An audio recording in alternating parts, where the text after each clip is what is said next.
Rengse bagian ke-82 mangga urang teraskeun bagian ke-83. Naon cenah Mang Jaya dongeng. Dongeng naon cenah judulna Padepokan. Karaman di Karang Kamulyan neraskeun Padepokan Sabaraga. Masih kene karangan Rai Salira. Kitunya para mitra. Jujutan nama gitu. Aduh, mangga atuh para wargi dongeng teu karaos geuning nyerelek waktos nincak bagian ke-83 para mitra. Mangga ka para wargi sadaya di mana we linggihna mugi-mugi Mang Jaya Official tiasa dianggo hiburan pangbeberah mana. Nyangakeun sabrang salayan tebih ka cabe mahan teu, nyangakeun hatur lumayan tebih ka sae mahan teu. Mangga para mitra dongeng judulna Karaman di Karang Kamulyan karangan Rai Salira dina bagian ke-23 dina bagian ke-83 urang lajengkeun Wilujeng Ngadangu.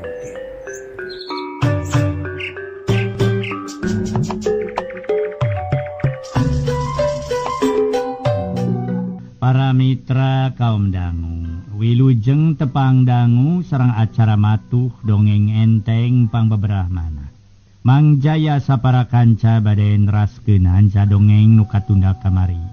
Carios nyambung judulna Karaman di Karang Kamulyan. Ieu dongeng rekayasana Rai Salira. Ayeuna nincak bagian ka-83.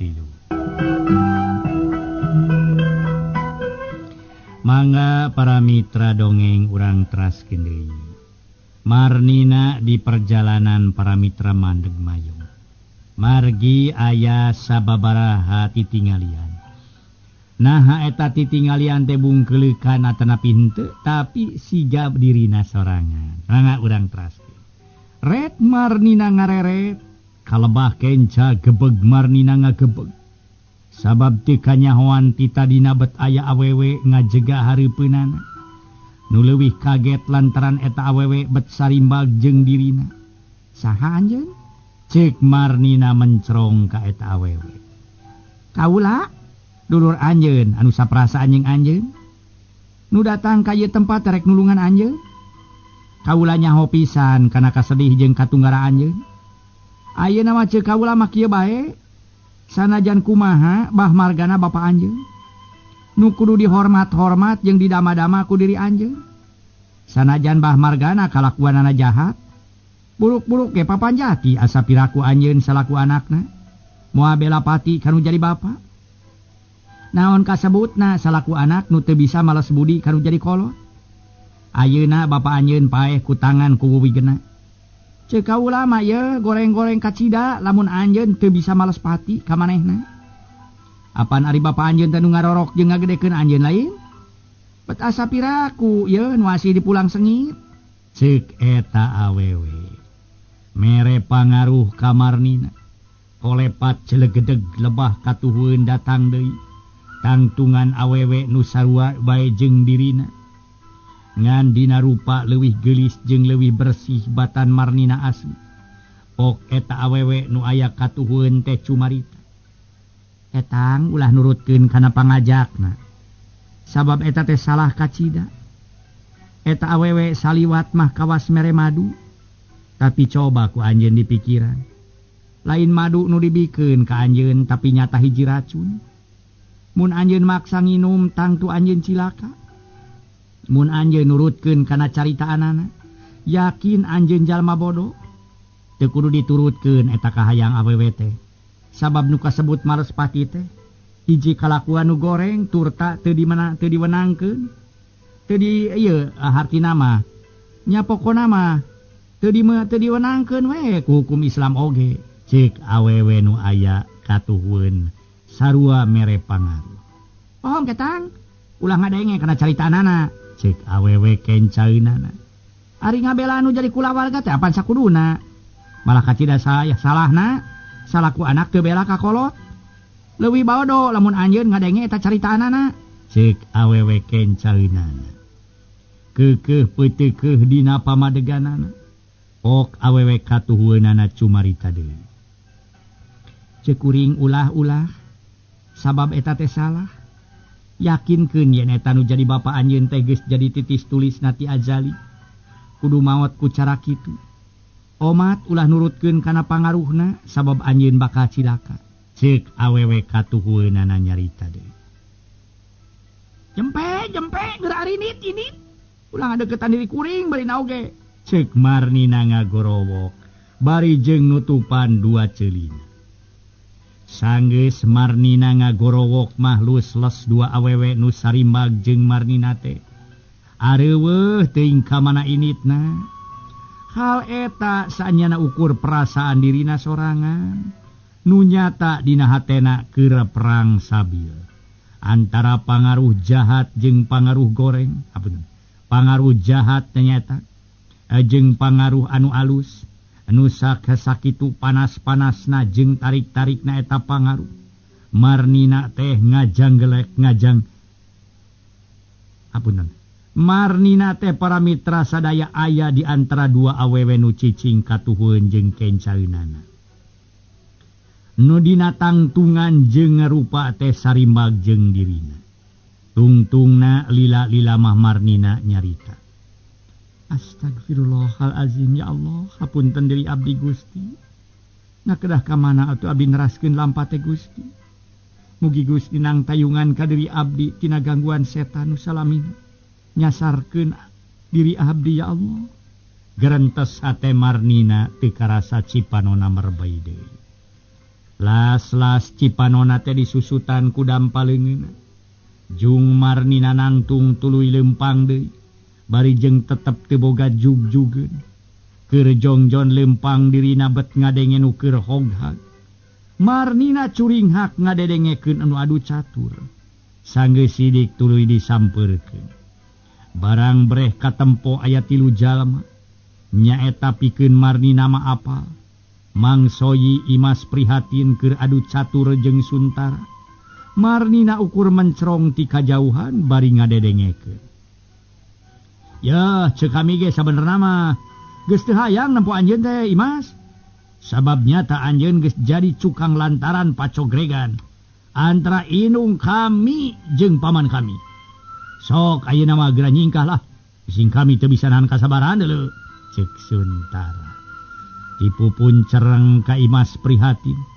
Mangsoyi ngarasa tugenah nempo Imas prihatin. Disentak-sentak ku Suntara hatena mangpanaskeun ka Imas prihatin. Tong boro anjeun dalah kami sorangan ge geus teu bisa teu hayang panggih deui jeung anjeun teh. Nu nyata-nyata geus hianat kana amanat guru khususna. Hakikatna ajaran agama lantaran tetela anjeun geus nanjeurkeun kajahatan.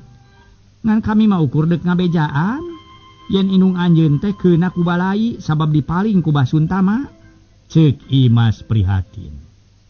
Suntara kaget ngadenge caritaan Imas prihatin kitu. Tuluy mencerong ka Imas prihatin pok tumanya. Nu bener anjeun nyarita teh Imas? Suntara bangun cangcaya. Ari eta mah kari kumaha anjeun. Rek percaya rek henteu. Nganu jelas mah kitu kajadianan hayu mangsoy ya. Ulah lila-lila deukeut jeung jelema nu tibalik pipikiran mah sabab urang teh bising kabawa tibalik deui. Ceuk Imas prihatin. Bari tuluy para mitra sadaya ngaleos atuh para wargi bari ngabedoleungeun mangsoy. Sedengkeun Marnina ge sarua ngajenghok ngadenge caritaan Imas prihatin. Nu ngabejakeun yen Bu Astini, Ma Astini inungna Suntara diculik ku Basuntara. Dirina ngarasa hariwang lantaran geus manggih beja. Sok sanajan dirina tacan kungsi panggih jeung nu ngaran Basuntama. Tapi dirina kungsi ngadenge tinu jadi bapa. Yen ngaran Basuntama kungsi mikahayang ka Ma Astini. Dina waktu Ma Astini lelengohan kene. Ngan hanya kahalangan ku kira ngaji nu elmuna saluhureun Basuntama. Diri Marnina ngarasa hariwang. Sok sieun Ma Astini dipaksa pirusa ku Basuntama. Tapi Marnina tetep cicing di eta tempat. Hayang tuluy ngadedengekeun caritaan Imas prihatin anu satuluyna. Sedengkeun Suntara basa nempo Imas prihatin ngaleos teh. Tuluy ngabedoleungeun bari cumarita. Imas, keula Mas. Nah bener eta teh. Nyaan Basuntama geus nyulik indung akang. Pokna para mitra nyarita henteu kasar jiga tadi. Kituna nyebutkeun akang teu kami cara tadi. Eta mah terserah anjeun. Dek percaya dek henteu ge eueuh urusan lah pokona mah yuh Mang Soyi. Urang bisa katepaan tibalik pipikiran. Ceuk Imas prihatin deui. Bari ngepeskeun pigelang leungeunna nu dicekel ku Suntara. Tuluy Imas prihatin ngaleos dituturkeun ku Mang Soyi. Punten sunjek mangge. Cariusan Imas tadi teh sanes karangan sabros tuang tukang ngarang dongeng di radio semua. Nang hiji kanyataan nu jelas. Kitu kajantenana waas diri teh punten sunjek mangge. Ceuk Mang Soyi. Tuluy lumpat ngudag Imas prihatin. Suntara gegeroan ka Imas prihatin. Tapi Imas prihatin tong boroning ka eureun teu ngareret-reret acan. Tuluy ngaleos sabab ngarasa keheul ka Suntara nu keukeuh boga anggapan goreng ka dirina.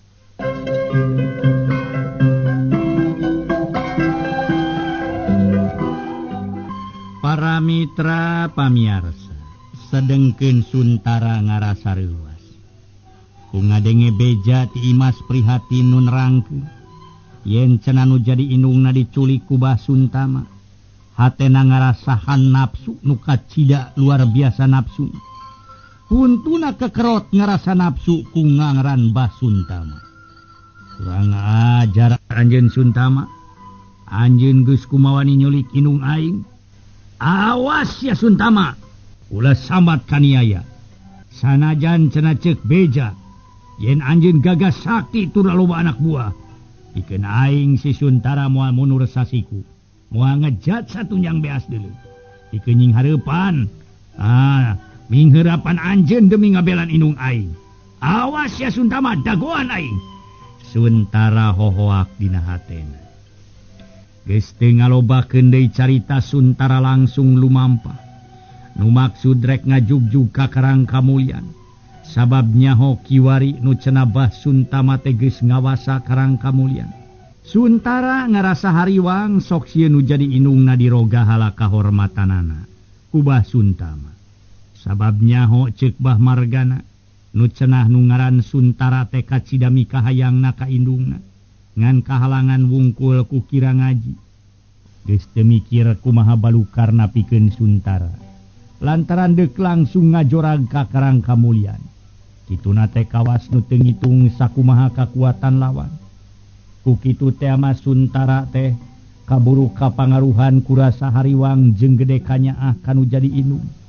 Kebat lumampahna Suntara ngajugjug ka karang kamulyan. Da puguh pikeun Suntara geus nyaho di mana lebah-lebahna dayeuh karang kamulyan. Ari Marnina dirina kerung basa ngadenge yen Maas kini cenah diculik ku ngaran Bah Suntama. Cilaka. Waas kini cenah diculik ku Bah Suntama. Tetela anu sarupa kitu mah Bah Suntama teh ngarasa panasaran keneh ka Waas kini. Lantaran cenah ceuk bapa aing ngaran Suntama teh kungsi nikahayang ka Waas kini. Ngan kahalangan aku nyaeta ku warang ngaji. Cilaka. Aing kudu bertindak. Sabab bisi uwa kaburu cilaka. Aing ngadek ngudag Kang Suntara. Aing kudu babarengan jeung manehna pikeun ngabebaskeun uwa asli. Sanggeus panceg kana eta paniatan mah atuh para mitra jung we Marnina genangkeun. Maksudna dek ngudag Suntara nu geus jauh. Tapi karek ge ngalengkah kadenge sora nu harita teh para mitra. Ora titukanna ngabentak nitah eureun. Geuning aranjeun Ki Baraya. Pokna mencrong kanu opatan. Wah, montong ngaku-ngaku baraya deuleu sia Marnina. Ti heula sia geus ngaku dulur ka gegedug dewek. Nu nyata sia teh musuh gegedug dewek. Turut aku mawani deuk ngalepaskeun Imas prihatin tina tahanan. Ayeuna sia kudu tanggung jawab kana dosa sia deuleu. Sia bakal disetorkeun ka gegedug aing deuleu sia Marnina. Ceuk Jarmo mencrong ka Marnina. Nah tu aranjeun teh barodona keur bisa katipu ku pantara awewe barina ge. Marnina ngaheheseun.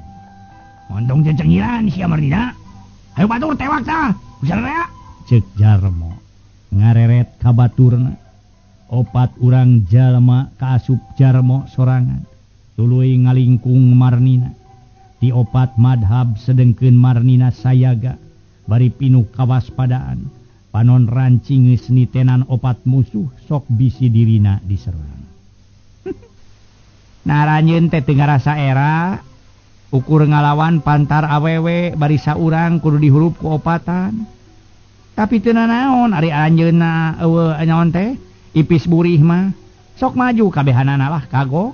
Cek Marnina mapanas kanu opatan. Atuh puguh Ki Jarmo meuni asa kasebit hatena. Sabab asa dihina basa ku Marnina. Wah, kurang ajar sia Marnina. Ngahina ka aing. Batur. Ya, pinggir lah mundur. Keun urusan dewek ieu mah. Sapira aku ngarubukeun awewe kudu kelobaan. Mundur. Dewek kesorangan tuman ah.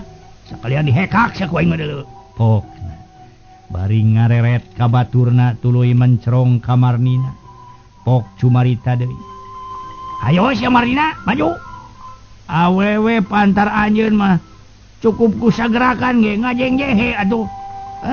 Ngajahjar deuleu. Moal teu kekerepekan deuleu sia.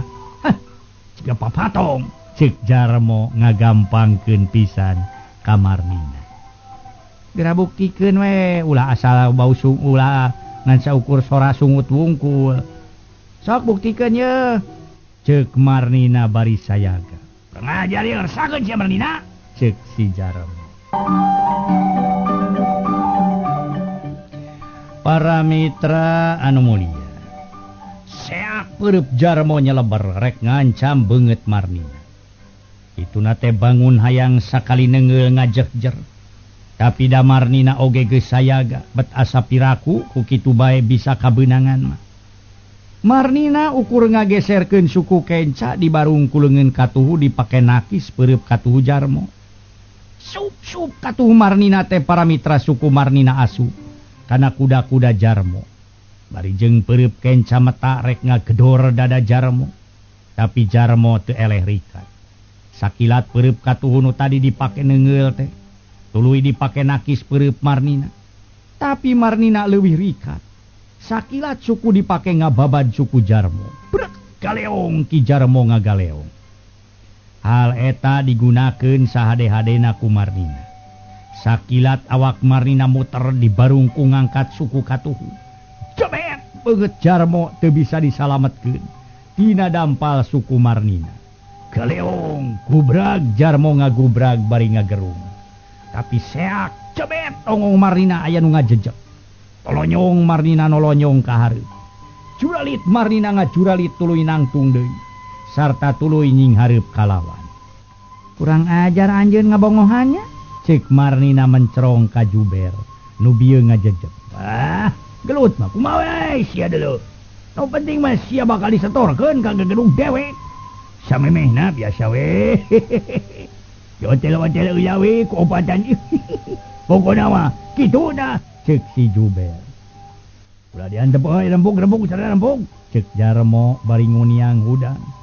Sabada tadi rubuh akibat kakeunaan ku dampal suku Marnina. Opatanana tuluy ngalingkung di Marnina kituna teh nya-nya.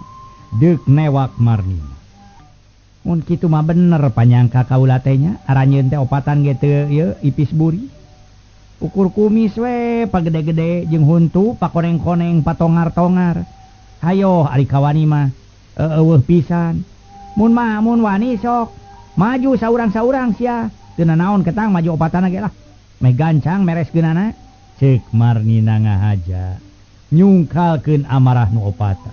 Wah, kurang ajar sia. Hayo tewak. Cek Jarmo.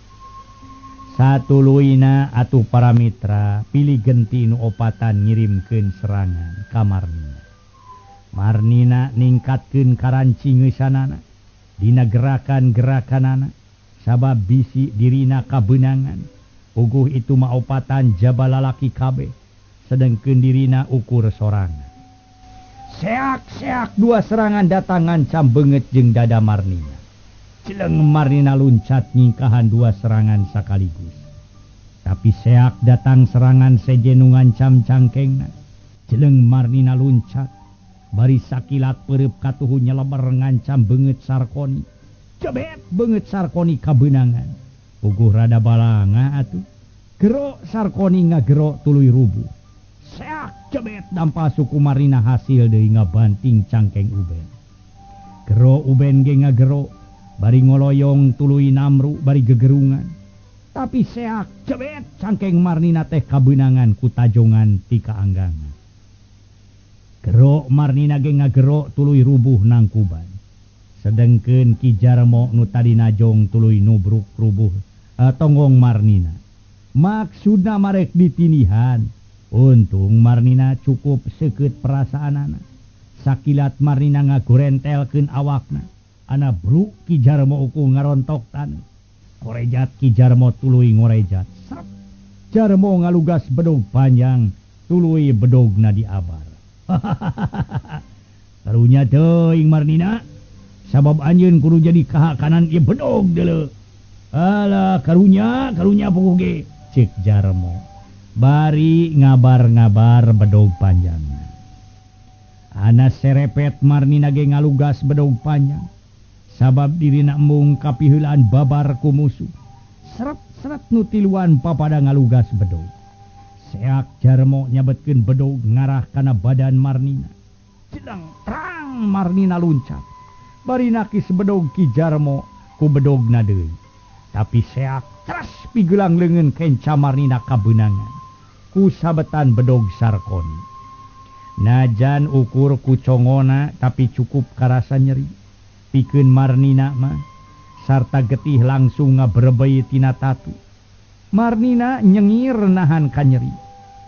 Jeleng Marnina luncat deui ngajauhan lawan-lawana. Nyelang heula nyusutan getih nu ngaberebei. Karek pigelang leungeun. Ayeuna mah raga anjeun bakal dicacak di walang-walang deuleu. Dipotong 10 cara dina carita dongeng. Ceuk si Jarmo. Para mitra pamiarsa, opat urang musuhna geus ngalingkung deui. Bari opatanana geus pada-pada ngabarkeun bedog sewang-sewangan. Marnina mimiti dieunteupan ku rasa salempang. Sok sieun dirina teu bisa ngayonan opat urang lawan. Da puguh pigelang leungeun kenca karasa nyeri. Turta tuluy-tuluyan merebei getih. Tapi sanajan kumaha diri Marnina kudu ngayonan eta opat urang lawan. Sarta di mana aya kasempetan dirina bakal ngejat. Kitu pamikir Marnina dina mangsa harita. Atuh leungeun katuhuna pageuh harita teh para mitra sadaya nyekel bedog panjangna. Panon rancingeus nitenan opat urang lawan anu geus sayaga jeung bedogna masing-masing. Tapi kituna kurang atuh ai konsentrasi mah sabab kanyeri dina pigelang leungeun ngaganggu ka Marnina. Tapi Marnina usaha satekah pola pikeun nguat-nguat maneh. Sabab najan kumaha dirina kudu ngalawan eta opat urang lawan. Nu yakin moal meunang ampun pikeun dirina. Seak dua bedog nyabet raga Marnina. Celeng curalit Marnina luncat bari ngacurang. Seak terang hiji bedog berhasil ditakis. Celek Marnina nangtung tukangeun saurang lawan. Seak teras pigelang leungeun Uben kabeunangan ku bedog Marnina. Gero Uben ngagero getih langsung merebei tina tatuna. Deregdeg Marnina lumpat lantaran pamikirna moal pikuateun sabab pigelang leungeun tuluy-tuluyan merebei ku getih. Nu kawasna tatuna rada parna oge.